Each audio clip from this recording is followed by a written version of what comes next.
Hello again. Thank you for stopping by again on the long winding road. It's a fairly sober-minded, fairly somber. I think somber is what I was going for there.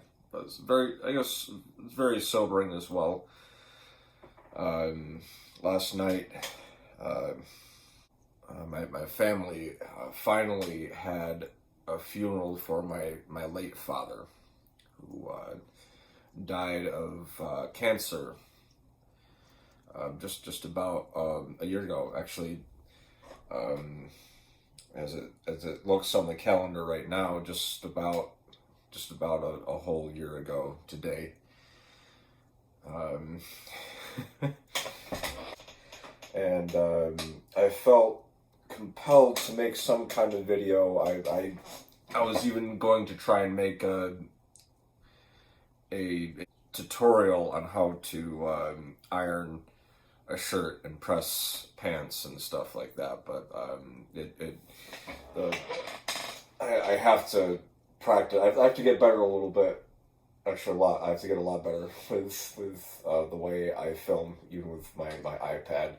I think I can develop certain techniques and ways about filming with even my iPad and make much better quality videos, because as I said in my update, I want to do good content. I want good content, and I'm going to try my best to do videos maybe under 10 minutes. I'm thinking 10 minutes might be the cutoff, and that might save the long winding road, especially. That might save that particular vlog from being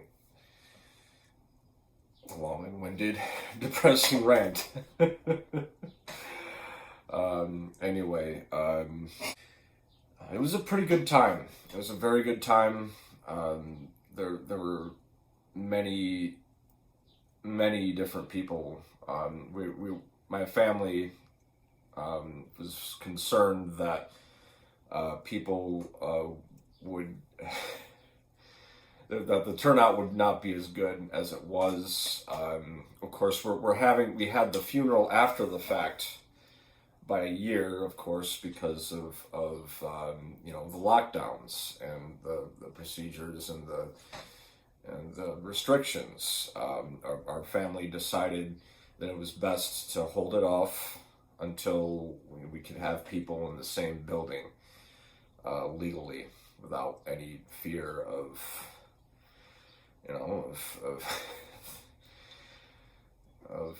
the proverbial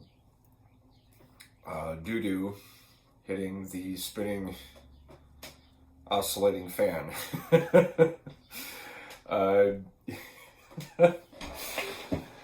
Yeah, it was a good turnout. There were no unwelcome surprises. But there were people who showed up that most of our family did not expect, and it was a very beautiful thing. The funeral for my father yesterday. All us children from the loins of my father we all had words prepared. We all had eulogies, and my stepmother as well had words to say, and they were well received. And the pastor who we had preside over the funeral also had some very, very touching words to say, and a very good biblical message to preach on the subject of my father, his enormous example of faith and dedication to God and family. One thing I touched upon in my own eulogy, I could write a book about, in terms of my father especially, and my dealings with him, and I think what I would say to anyone regardless of your family situation. I understand that people, we don't always pick and choose our family, and sometimes families can be corrupted by things like addiction, um, and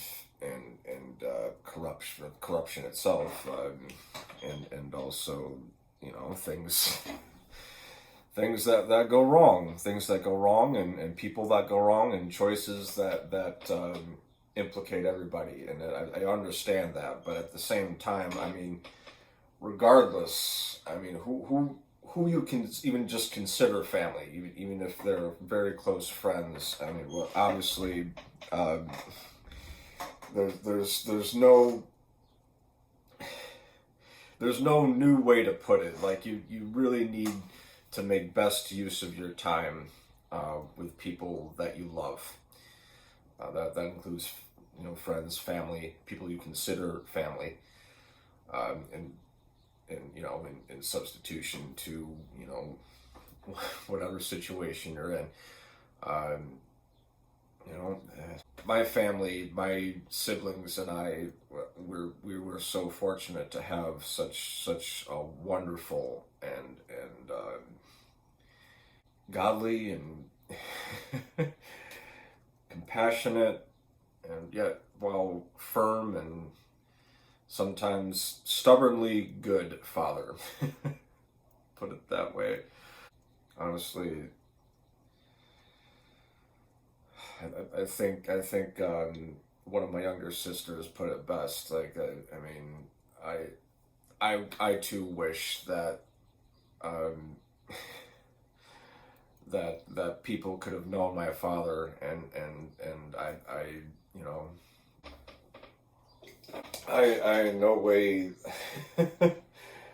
I would love for people I would love to brighten people's day with my dad, and also it'd be nice to know, to show people that this was my dad.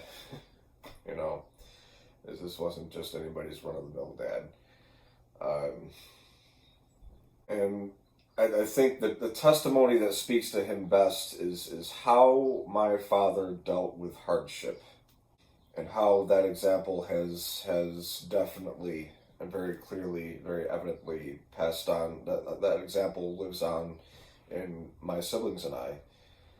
And honestly, what I would have to say to anybody, and any and everybody, like, if hardship only makes you bitter, if hardship only makes you want to lash out at people, and take out all your aggressions on people, no matter who they are, you are doing it wrong. You're doing it wrong, and you should be ashamed of yourself. You can pick on people for you can pick on guys like me who actually really look up to other men who are respectable, and long to prove themselves a man, so to speak. Honestly, if you question those things, and if you think that's all just the patriarchy, you are doing it wrong. You have no good head on your shoulders, and you need an adjustment. I mean, I've given myself a self-adjustment plenty of times on this issue, especially concerning my dad, and what a brave, heroic, and shining example of manhood, and taking care of your family first and foremost, and everything else, stemming even more first and foremost from a relationship with God. I know some people that doesn't sound all that appealing to some people. I know. I almost empathize, but even then, like, if hardship only makes you bitter and resentful to people as a whole, then you are doing it wrong, and you need to go back to those people that you love, and you need to go spend more time with them and learn from them and learn from their example. Okay, that's all I have to say for now on that subject. So thanks again for stopping here on the long winding road, and I will see you later. And still they lead me back.